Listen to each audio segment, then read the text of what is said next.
Hello, this is Leela from Miss Leela Pink Journey. Thank you for tuning in and watching as I sublimate and sew a custom face mask. So I created my design in Silhouette Studios and I dragged the template for this pattern over into the Silhouette Studios Business Edition, and now I am printing out the actual design using an Epson SCF 570 printer.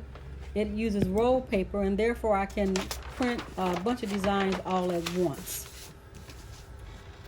So here is the final print. It's also a business logo and a graduation party design for the face mask and also for a t-shirt. I have cut out my fabric using the pattern, the template for the face mask, and I'm laying them onto the heat press. Gonna press 2 at a time. I have 2 there, and I'm going to do a quick 10-second pre-press. Now that the preheat is completed, I will grab my lint roller to remove as much of the lint as possible from both sides of this fabric. I use a clean sheet of butcher paper and a clean sheet of parchment paper, and you can use them either way. I do anyway, to go on top and at the bottom of this actual fabric. I grab a little bit of removable adhesive and spray it onto the actual butcher paper there, and it helps to hold down my actual fabric so that it doesn't move around while I'm trying to press it and when I lift the press. The template for this actual mask, there are my printouts. The template comes from a YouTube video by CA Golf Customs. CA Golf Customs via YouTube. So I'm going to lay down the actual printouts right on top of the fabrics. I sprayed a little bit of that removable adhesive there onto the actual printouts so that they won't move around once I lay them on the fabrics. I should say also I'll leave a link to CA Golf Customs so that you can get the template for this fabric, for this the face mask, because he leaves 3 different versions in his YouTube video of how you can pick up this template. It's really easy. So now that I'm laying these down nice and neat, I am checking to make sure they're laying equally onto the fabric that I have cut out. I am going to press these at 400 degrees for 60 seconds on this swing away heat press. Now that the 60 seconds is up, I will lift the press slowly. Don't want to shift anything under the press. And I'm going to remove my cover sheets. And I'm going to remove the actual printout. It prints out really well, and it leaves a lot of ink on the actual printout. That's the actual fabric there. But the printout looks just like it, even after pressing, but it's just because it's an actual sublimation printer and it really works well. Those fabrics look so nice. They came out perfect.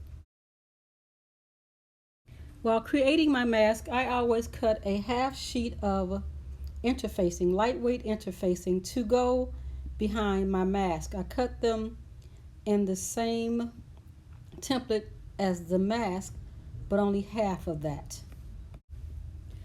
I grabbed the cover sheet of my mask, the printed sheet.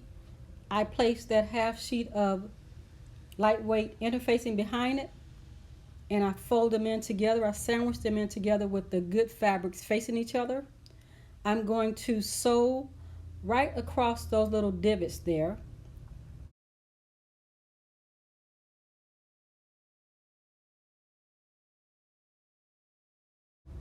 I've sewn around each peak or divot of the mask, top and bottom, each section.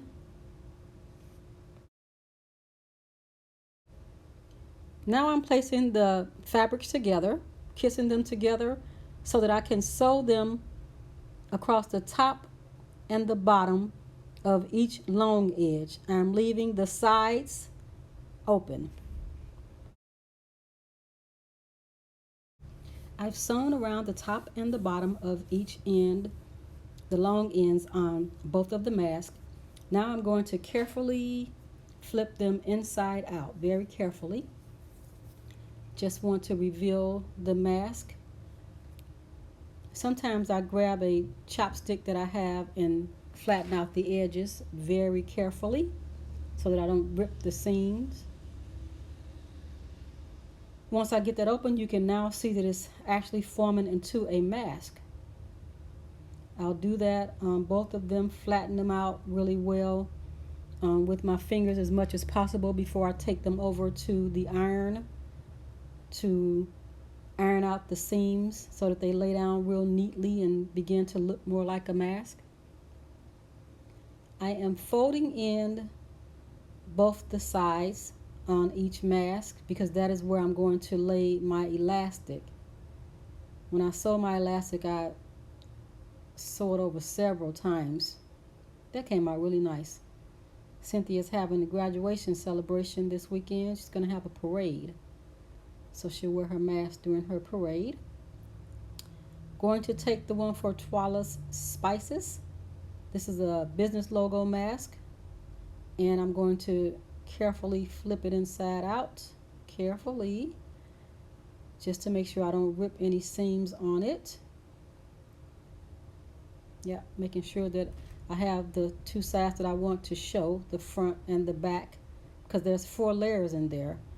So I want to make sure I don't have the interfacing showing, and it shouldn't. So now that I have that going, flatten it out with my fingers real well, and if I wanted to grab the chopstick I could to, kind of even it out a little more. But I'm going to take it right over to the iron after I fold those sides in real well also.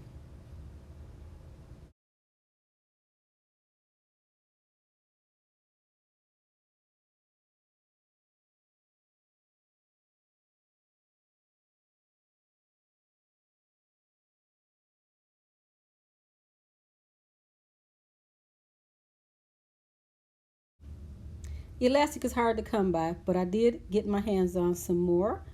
I am going to cut the elastic down according to the size needed for each of the masks I create. Once I have cut down the elastic to match the size I need, I'm going to lay them down into the folds that I have ironed over. Place them in there enough elastic so that I can sew right across that piece to lay the elastic down and attach it to the actual mask. I do a couple of different stitches to make sure I can ensure that the mask does not come apart from the little ear loops.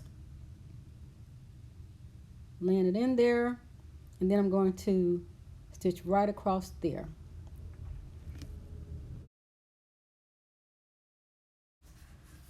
I have carefully stitched along both sides of the face mask to secure the elastic around for the ear loops, both sides. Next, I'm going to do a quick final stitch around the entire perimeter of the face mask. And here is the outcome. Came out very nice. I am hoping the recipients are happy with their face mask. A little closer here and you can see where I've stitched around the entire perimeter.